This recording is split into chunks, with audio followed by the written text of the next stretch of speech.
Pemirsa, peringatan Hari Anak Nasional 2025 hari ini berlangsung meriah di salah satu sekolah di kawasan Cilangkap Tapos, Kota Depok. Murid-murid berpartisipasi dalam berbagai permainan tradisional yang diselenggarakan di halaman sekolah.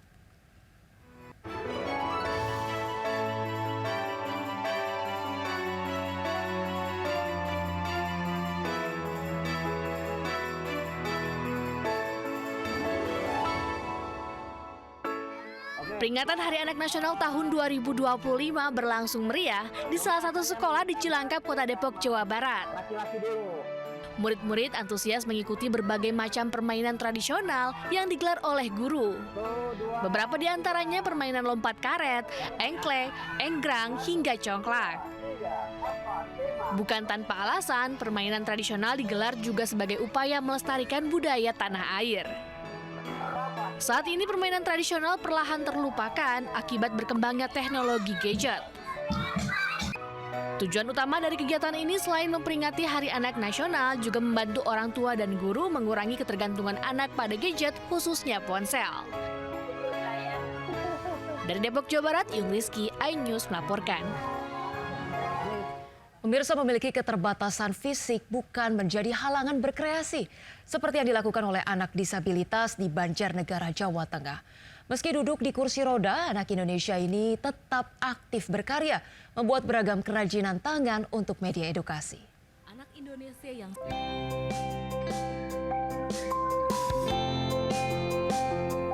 bangkit dari keterpurukan, itulah prinsip yang dipegang Dwi Retno, anak Indonesia asal Banjarnegara, Jawa Tengah. Di tengah keterbatasannya duduk di kursi roda, anak Indonesia yang satu ini tidak menyerah. Ia memiliki tujuan hidup membahagiakan orang tuanya dengan caranya sendiri. Dwi Retno berani membuat beberapa produk hasil kerajinan yang terbuat dari kain flanel untuk media edukasi. Keterampilan ini ia dapatkan secara otodidak atau belajar sendiri. Retno mengalami cedera sejak tahun 2016. Ia mengalami cedera hingga kedua kakinya tidak dapat digerakkan lagi atau lumpuh total. Butuh waktu lama hingga akhirnya Retno perlahan bangkit dan mulai menerima kenyataan keadaan fisiknya. Saya udah lulus SMA tapi tetap menjadi beban gitu. Jadi kalau misalnya saya nggak ngapa-ngapain, saya berpikir apa yang bisa saya lakukan untuk setidaknya meringankan sedikit beban orang tua. Jadi ya saya mulai membuat kerajinan gitu. Jerih payah Retno membuahkan hasil. Kerajinan tangan yang ia buat bisa menghasilkan pundi-pundi uang, mulai dari harga Rp35.000 hingga Rp110.000. Kisah Dwi Retno mampu menjadi inspirasi anak Indonesia untuk tetap semangat meski dalam kondisi penuh keterbatasan. Dari Banjarnegara, Jawa Tengah, Nurdin Fauzi, iNews melaporkan. Pemirsa, jam masuk sekolah di Bekasi, Jawa Barat kembali ke pukul 7 pagi. Dari hasil evaluasi aturan Gubernur Deddy Mulyadi soal masuk sekolah, pukul 6.30 justru membuat kemacetan semakin parah di pagi hari.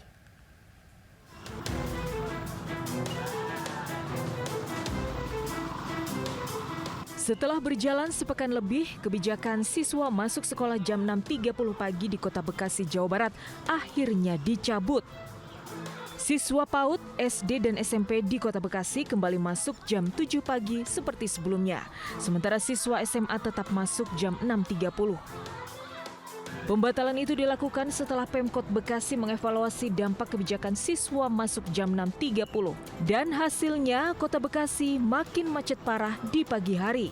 Lantaran jam masuk sekolah berbarengan dengan pengendara yang hendak berangkat kerja. Para orang tua pun mengaku gembira atas pembatalan tersebut.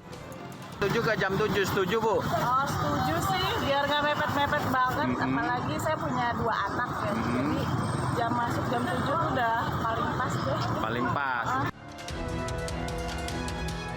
Sebelumnya, Gubernur Deddy Mulyadi merilis aturan jam masuk sekolah 6.30 di Jawa Barat. Namun sejumlah daerah tidak bisa menerapkan aturan itu karena justru berdampak pada kemacetan. Dari Bekasi, Jawa Barat, Rahmat Hidayat, iNews melaporkan. Pemirsa, keracunan menu makan bergizi gratis kembali terjadi. Kali ini puluhan siswa SMP negeri di Kota Kupang, NTT dilarikan ke rumah sakit setelah menyantap menu sayur kacang dan rendang di sekolah mereka.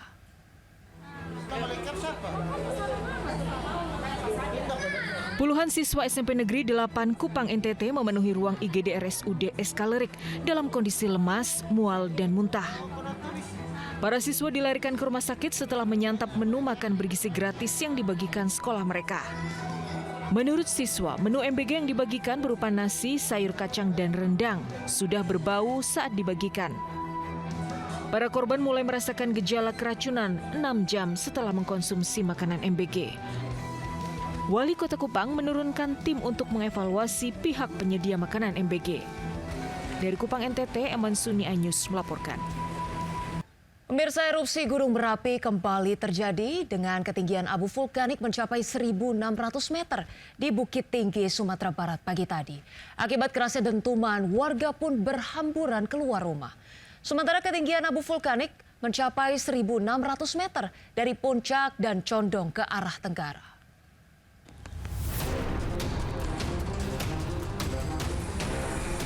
Dentuman erupsi Gunung Merapi terdengar hingga radius 20 km dari pusat erupsi di Kabupaten Agam dan Tanah Datar. Warga panik dan berhamburan keluar rumah. Catatan Pos Pengamatan Gunung Api PGA Merapi, Pusat Vulkanologi dan Mitigasi Bencana Geologi PVMBG, Badan Geologi di belakang Balok Kota Bukit Tinggi, letusan terjadi pada pukul 7:23 waktu Indonesia Barat. Kolom abu teramati mencapai ketinggian 1.600 meter dari puncak dan condong ke arah tenggara. Akibat erupsi ini, warga mengaku merasakan mata perih karena abu menempel pada jaket. Pos Pengamatan Gunung Api Merapi mencatat sepanjang Juli telah terjadi 9 kali letusan dan 12 kali gempa hembusan. Hingga kini, Gunung Merapi masih berstatus level 2 atau waspada. Sementara masyarakat dan pendaki diimbau tidak beraktivitas dalam radius 3 km dari kawah Fairback di puncak gunung. Dari Bukit Tinggi dan Agam, Sumatera Barat, Wahyu Sikumbang, iNews melaporkan. Tahun Horeg diharamkan berimbas pada sepinya permintaan jelang Agustusan. Mencegah ratusan pengusaha merugi, Bupati Blitar mengusulkan jalan tengah. Sound Horeg tetap bisa beroperasi tapi dibatasi dengan regulasi.